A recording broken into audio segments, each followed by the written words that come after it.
माटी कहे कुम्हार को तू क्या रोंदे मोहे, एक दिन ऐसा आवेगा मैं रोंदूंगी तो है। आए है सो जाएंगे राजा रंग फकीर, आए है सो जाएंगे राजा रंग फकीर। एक सिंहासन चढ़ चले एक बंधे जंजीर, एक सिंहासन चढ़ चले एक बंधे जंजीर। For those of you who don't understand the language, what the song is saying is, this is Kabir's incredible poetry. He was a weaver by profession, an enlightened weaver. So similarly, there were enlightened potters, there were enlightened cobblers, vegetable sellers,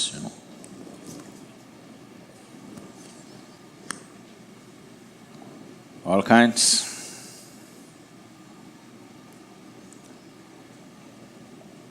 So this is a scene where a potter is kneading the clay, and the clay is singing to the potter, "What are you kneading me? A day will come when I will need you." And it doesn't matter who you are. You're a king, you're a commoner, you're a saint, it doesn't matter. Anyway, I will need you one day. The only difference is, when I need people, a few will be sitting upon the throne of enlightenment and liberation. Rest will be entangled in the shackles of entanglement. That's all the difference. Otherwise, anyway I will need. Because what you think as me or myself is not you, it's me. That's what the clay is saying.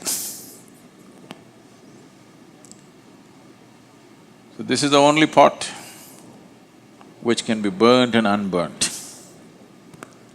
But in the meantime, what happens is the whole thing. So, as a way of taking people from a shackled existence to sit on the throne of liberation, not just in terms of realization, but in terms of knowing, in terms of capability, in terms of what you can do in this existence. When you talk about competence, mostly people are thinking about social competence. When you talk about power, people are mostly thinking about in the world. But when the clay begins to knead you, your social competence and the power that you hold over men and material means nothing, because you are the material. But at that time, a few will sit upon the throne, rest will be shackled in entanglements. To take a person from this shackled existence to sit on the throne of existential power, not social power, not social competence, not psychological power, not psychological competence, not physical power or physical competence, to take a human being into existential competence. It should not be, but generally is a long and arduous path. It should not be, but it is so. So it's very simple to move from bondage to liberation, but unfortunately, usually it doesn't happen like that. If one has to move, if a being has to move from an existence of bondage to an existence of existential power and liberation, he needs booster doses at every point. This is what the initiation processes are. Every initiation is a boost for somebody to break one barrier and go into another. Or to put it in an American way, it's a kick in your butt to cross the line, otherwise you won't cross it by yourself. Left to yourself, you will go within the lines that you have drawn and never cross. Everything that's life, everything that's creation, every aspect of creation, in a latent form, is already there in human consciousness. There's nothing to do. If you just bring clarity to this, everything is right here. You don't have to explore the cosmos to know all the different dimensions of life and creation that exists. All aspects of creation are right here. It is just that it has to be brought to light. Right now it is in darkness. Right now it is in a space, it is in a dimension that you cannot see. Right now there are radio waves here, you cannot hear. You need a transistor to hear, but it's already there. If it is not there, your transistor could do nothing. So it's already here. It is just that you should have the ability to see, you should have the ability to translate what is in another form to the form that you can see and perceive. So the initiation processes are just this, and these goddamn initiations are a frustrating process for the guru because it goes so slow, inch by inch, millimeter by millimeter, point by point. People go slow. Somewhere when I look at people, I think they have a notion that they have a billion-year lifespan. They don't hear to the song of the soil, that the soil is waiting to need you one day, very eagerly, really.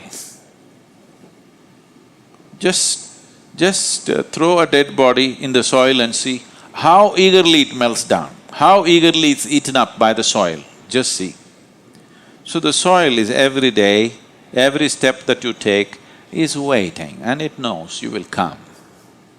Doesn't matter. You jump around, you hop around, you fly, you will come back. Nobody seems to hear the song of the soil, that it is waiting to need you and it'll do so soon. Because people are unwilling to take the necessary steps, they will create hallucinatory processes for themselves. The nature of the mind is such, it can make projections of life in such a way that it can keep you busy forever.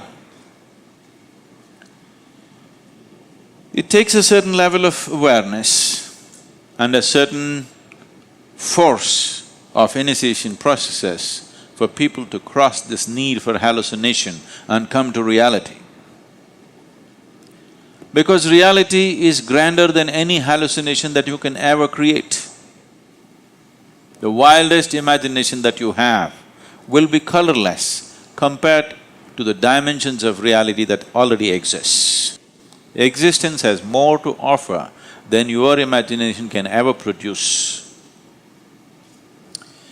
But you want to settle for your own stuff, this doesn't get you anywhere, but it makes you feel like you're really getting somewhere. This is not exploration of the existence. This is not mysticism. This is just the mischief of your mind. If you are happy with it, fine, nothing wrong. Nothing wrong in being limited, isn't it? Just suffocating, that's all. So, either you must cross the barriers, the restrictions, the shackles of life yourself, or you must allow someone to kick you through the barriers. One of these things you must do, otherwise you can only celebrate limitations. Otherwise, you can just gold paint the prison walls and think you're in a golden cave. Quite wonderful it is. But it doesn't matter what imprisons you. Imprisonment is imprisonment. It's as simple as that.